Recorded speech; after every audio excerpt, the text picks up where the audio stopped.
Olá pessoal, tudo bem com vocês? Eu me chamo Marcos Queiroz, para quem não me conhece. O vídeo de hoje vai ser para falar de um assunto bastante interessante que já fizemos com o tarô, agora vamos fazer com a astrologia, que é falar sobre 7 formas de utilizar a astrologia. O número 7 é significativo, vocês já sabem por quê, né? E a gente vai trazer esse conteúdo para vocês, mas logo depois da nossa vinheta.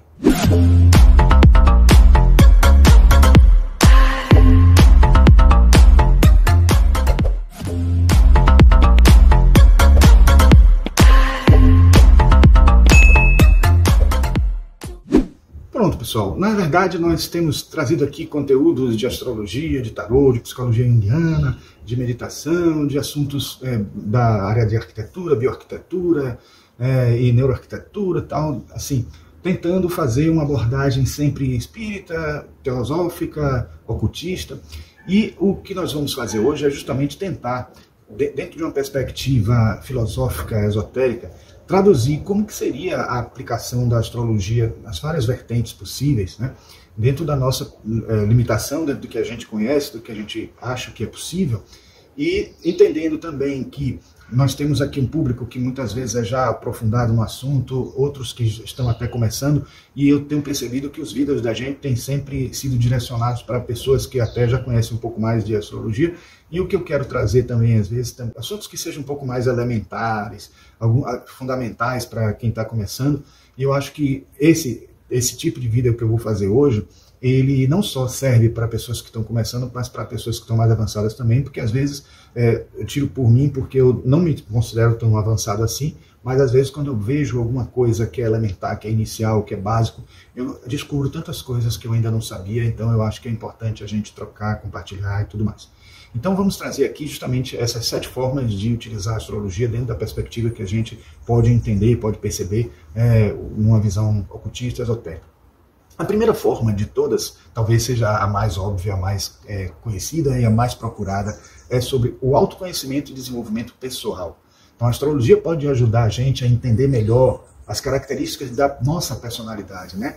As forças, as fraquezas, os padrões de comportamento. E ao analisar o nosso mapa natal, nosso mapa astral também, que é a mesma coisa, a gente pode ganhar insights, né, sobre a natureza interna, né, os caminhos de desenvolvimento pessoal, o que a gente pode melhorar, corrigir, áreas que a gente precisa explorar e que a gente não explora tanto, não necessariamente só na questão da profissão, mas...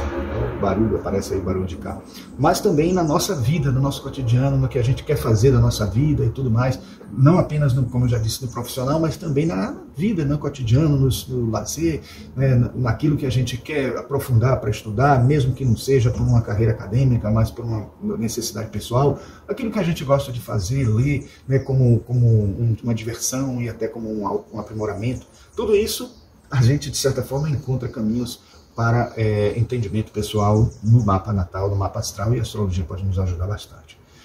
A segunda coisa, né, que vamos falar de cada um dos elementos, depois a gente vai falar um pouquinho de como isso se configura no mapa de uma maneira muito mais assim sintética, né, porque não tem como a gente abordar todas as 7 com detalhes, mas de alguma forma a gente aponta caminhos para a gente entender como é que seria o método, como seria o caminho dentro da astrologia para a gente obter cada uma dessas formas de utilizar a astrologia. A segunda delas é a orientação para os relacionamentos. É um outro caminho que é muito procurado, talvez até seja mais procurado do que para o autoconhecimento, porque as pessoas querem saber se vão dar certo, se não vão dar certo com uma outra pessoa, como é que às vezes está demorando para encontrar alguém, ou encontra alguém e não gosta do resultado, de como foi a relação e tudo. Isso tudo, às vezes, a astrologia serve como esse caminho que a pessoa procura, e a gente tem que ter muito cuidado com isso, porque às vezes a gente pensa que a astrologia que vai dizer exatamente o relacionamento que a gente vai ter, bom ou não vai, se vai dar certo, se não vai. Às vezes determinadas leituras fazem a gente pensar que o relacionamento não dá certo, quando a gente sabe que ali apontando só, digamos assim, áreas em que a gente pode dar certo com alguém e áreas que não pode dar certo com alguém, ou daria menos certo com alguém. Então, a gente não pode ver isso como uma coisa muito radical. Isso tem acontecido muito nos jovens que buscam um entendimento astrológico, ainda que superficial, para poder buscar esse relacionamento, esse envolvimento. Alguns até se baseiam apenas nos signos, Não tem sentido isso, pessoal, não tem sentido mesmo. Então, eu sempre digo que, né, leiam Liz Green, que vocês vão ver como ela o tempo inteiro diz que o mapa astral não deve ser um caminho. Ela que tem uma abordagem bem junguiana. Eu até estou estudando muito esse livro, que eu acho que vale a pena vocês estudarem. Eu vou fazer ainda vários vídeos sobre ele, estou estudando muito, que é um dos livros que eu mais gosto dela, e que eu acho que é muito esquecido. Ele inclusive não saiu, não teve uma republicação ainda. Eu espero que tenha, acredito que terá, porque os livros de Liz Green estão sendo relançados, né? E ela fala aqui justamente que muitas vezes o mapa natal não mostra para a gente a pessoa correta, ideal, etc. Mas o parceiro interno que nós temos dentro de nós e que nós buscamos, e que nem sempre é aquele que a gente vai encontrar perfeitamente. E a gente, enquanto não tiver consciência de qual parceiro interno invisível pessoal que a gente tem, né, do ânimos e ânima, aquela visão do ânimos e ânima, a gente não equilibrar isso, a gente não consegue se resolver e não consegue ter uma boa relação com ninguém. Nem mesmo com amigos. Então é preciso entender como é que isso se dá dentro de nós, para que a gente saiba que o mapa astral não é digamos assim, a solução mágica para a gente resolver um relacionamento. A gente tem que resolver isso internamente. O mapa vai nos ajudar a perceber justamente as áreas em que a gente combina, dá certo, não dá certo, melhor, menos, né? Áreas que a gente terá conflitos mais constantes, e isso até pode ser detectado ao longo de vários trânsitos que aconteçam, quando isso vai intensificar ou não intensificar. Então a sinastria, que é um mapa que compara, né, é uma comparação de mapas astrais, vamos dizer assim, de duas pessoas, pode fornecer até informações sobre a compatibilidade, como eu disse, né, desafios e pontos fortes em relacionamentos amorosos, familiares, de amizade, de trabalho também. E o mapa composto é outro componente que ajuda muito, que faz um mapa, como se fosse um mapa intermediário entre os dois mapas das duas pessoas, de duas, de três, de quatro pessoas, como se a gente tirasse uma média, né? É um mapa que não é muito utilizado, mas ele é muito interessante, porque envolve não só relacionamento entre duas pessoas, mas entre empresas, entre grupos de pessoas e tudo mais, né? E a análise do Sol e da Lua, a análise das casas 7, da casa 4 também, são elementos que ajudam muito, né? Bom, o terceiro ponto seria o planejamento de eventos e decisões, que é a chamada astrologia eletiva, né? E que é utilizada para escolher momentos mais auspiciosos para eventos, para acontecimentos, para saber se ele vai dar certo ou se não vai, né? Então, assim, para importantes lançamentos, casamentos, negócios, cirurgias, né? Então, o objetivo é maximizar as chances de sucesso, né? Minimizar obstáculos, e a gente descobrir momentos exatos que devem ser melhor utilizados, escolhidos para alguma coisa que realmente a gente tenha que fazer e decida fazer, né? Bom, depois temos previsões e planejamento de vida. Esse muitas vezes as pessoas questionam, as pessoas acham que não é uma coisa muito boa, mas não é nem porque não acreditem.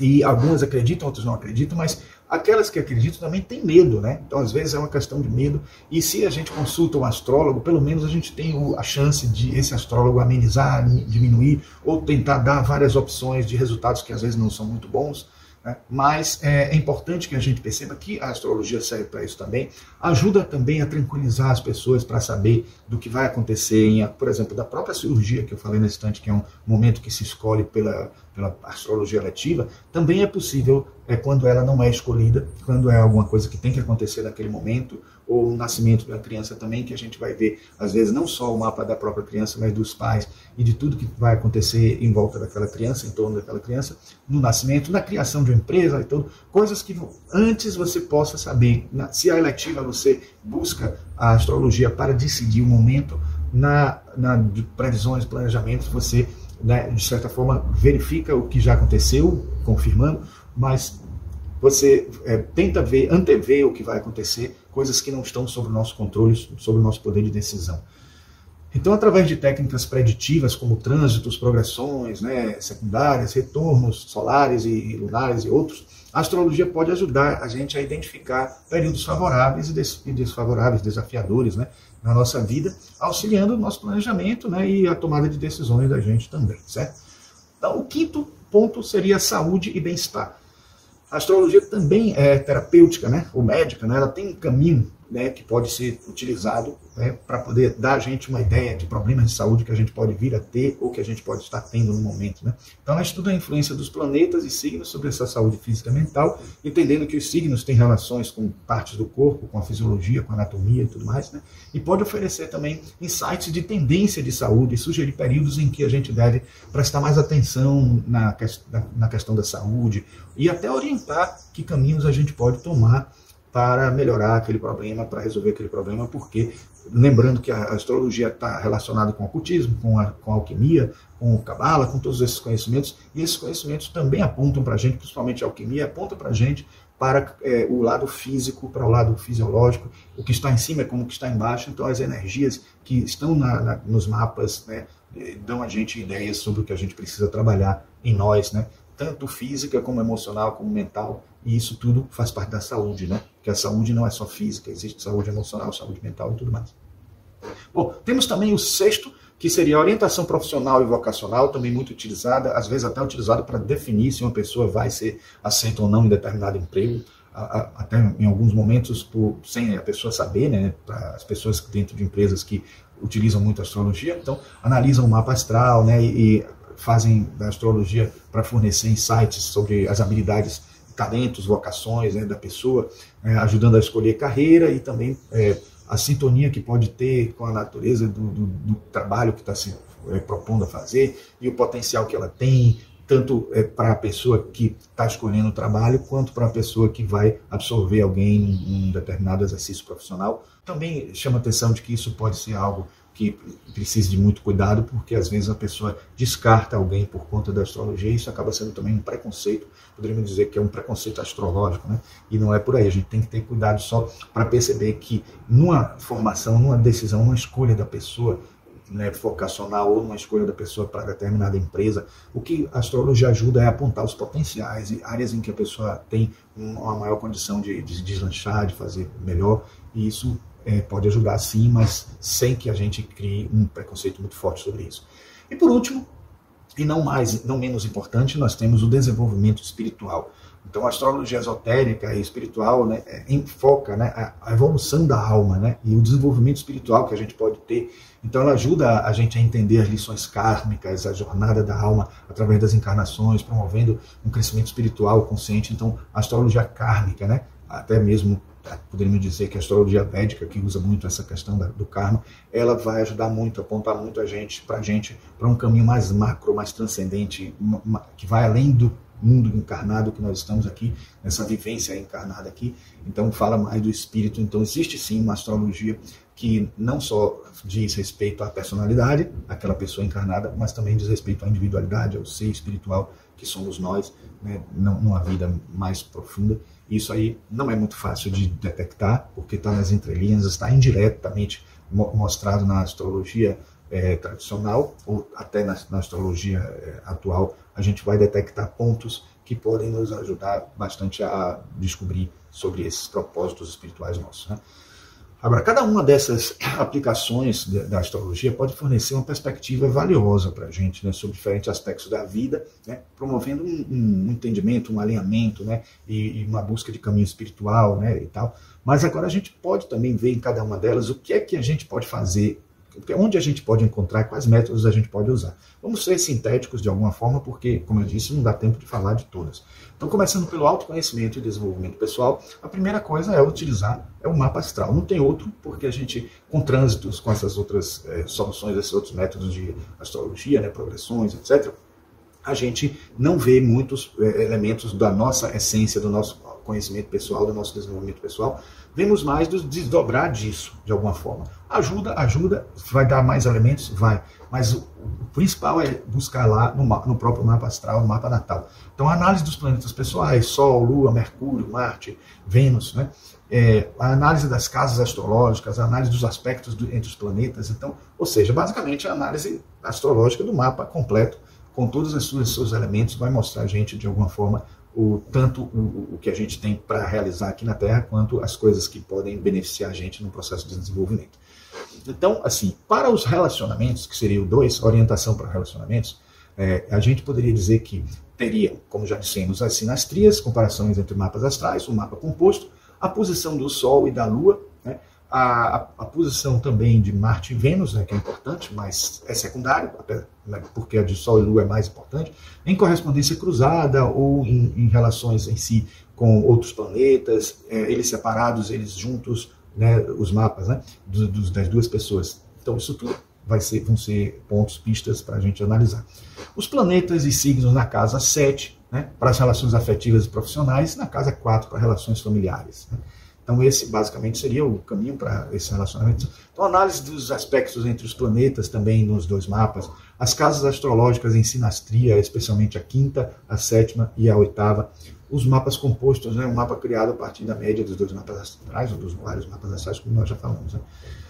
Com relação a planejamento e eventos e decisões, a configuração astral que pode ser adotada é a chamada astrologia eletiva, né, que é a escolha de datas com base em trânsitos planetários favoráveis, né, você buscar as datas possíveis e ver que trânsitos vão estar acontecendo ali, e aí encontrar as melhores relações, né, analisar as fases da Lua, né, a Lua crescente, cheia, minguante e nova, e também a Lua fora de curso, né, que temos até um vídeo aqui que eu posso deixar para vocês verem, né, que ela pode não apontar momentos favoráveis, mas pode também não ajudar a gente em nada, então ter aquele algo que fica neutro e a gente muitas vezes pode ser que seja prejudicial. A Lua fora de curso não detecta momentos bons nem ruins, mas elas nos fazem evitar aqueles que podem ter resultados não muito bons, né?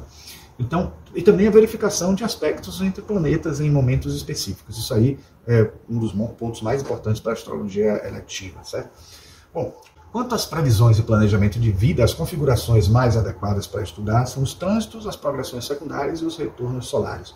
Então, esses são os caminhos melhores. Então, os métodos são a análise de trânsitos planetários dos mapas, né, do mapa natal, a progressão secundária, o movimento simbólico dos planetas após o nascimento, né, fazendo uma escala, né, de variação, podendo entender que um acontecimento macro vai estar relacionado a um acontecimento micro, e nessa progressão você descobre o que pode mudar de um ano para o outro, de um dia para o outro, a cada momento da sua vida, né?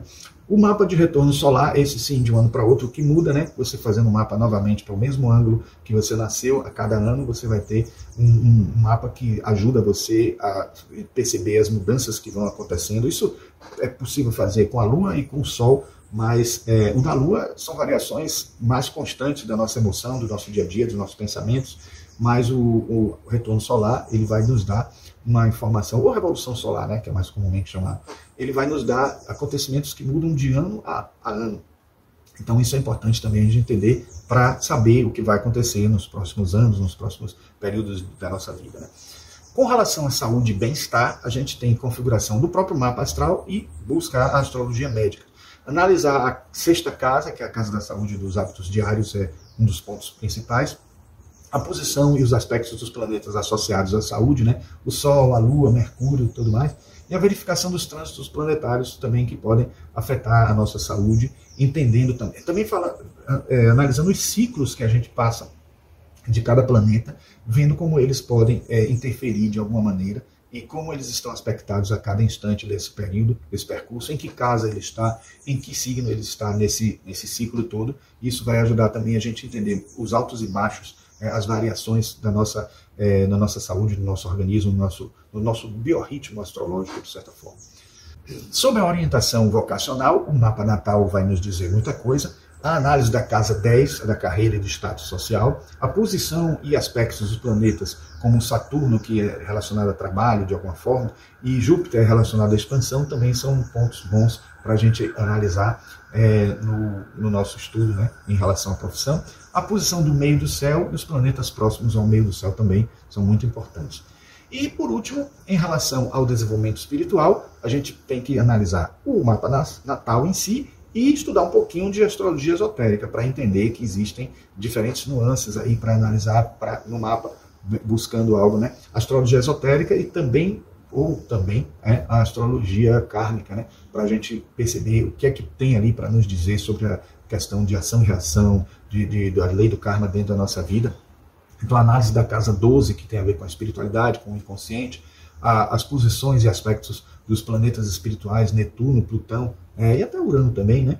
os estudos dos nodos lunares, né, que é o caminho kármico e lições de vida, que a gente precisa ver qual a nossos propósitos, né, e até também o descendente, que vai mostrar também para onde aponta, né, o ascendente e o descendente nessa relação, esse eixo, para a gente entender o caminho para o qual a gente está direcionado na nossa vida espiritual, na nossa existência de alguma forma, né. Então esses são os vários elementos que, em conjunto, a gente vai ter muitas informações sobre o nosso caminho espiritual. Bom, cada uma dessas formas de uso, né, utiliza configurações e métodos diferentes, né, específicos, né, para fornecer insights detalhados da nossa personalidade, e que, se a gente souber ler mesmo, estiver lendo com critério e com cuidado, com sabedoria, a gente vai realmente saber fazer uma análise cuidadosa, combinando essas técnicas todas e permitindo que a gente consiga compreender de maneira profunda e não superficial, né, o que a astrologia tem a nos oferecer no nosso processo de crescimento, no nosso processo espiritual, certo? Então, era isso que nós tínhamos que dizer por hoje. E aqueles que gostaram, por favor, deixem um like, se inscrevam no canal e apertem o sininho para obter notificações de outros vídeos como esse da Cultura Esotérica no nosso canal, tá certo? Então agradeço por terem ficado até o final, por terem clicado nesse vídeo, né? E nos vemos no próximo vídeo. Um grande abraço.